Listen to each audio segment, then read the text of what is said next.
rasmi, mkuu wetu wa wilaya, ndugu viongozi, ndugu mheshimiwa madiwani, ndugu viongozi mkimbiza mwenge kitaifa, kwanza niseme karibu sana katika jimbo letu la Madaba. Mtangimole oye!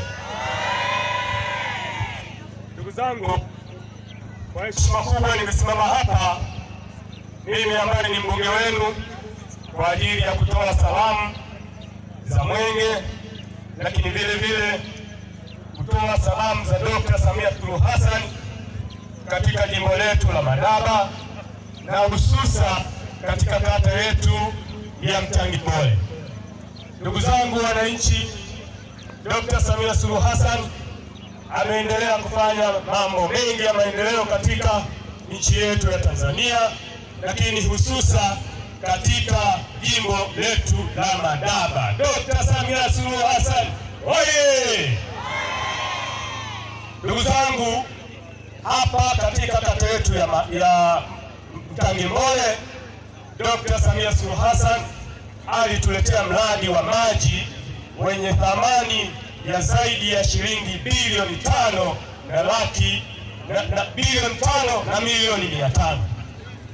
Ndugu zangu, huu mradi ni mkubwa sana.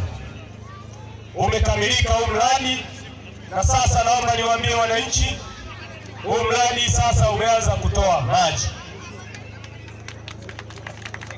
Ndugu zangu, naomba niendelee kuchukua nafasi hii mimi ambaye ndio mbunge wenu kumshukuru sana Dr. Samia Suluhu Hassan kwa kazi anazotufanyia sisi wananchi, lakini hususa katika kata yetu ya Mtangimole.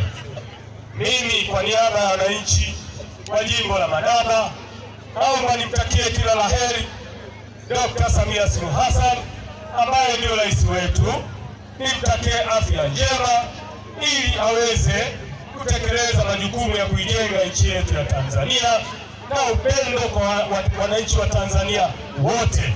Naomba nitoe shukrani zangu za dhati. Dr. Samia Suluhu Hassan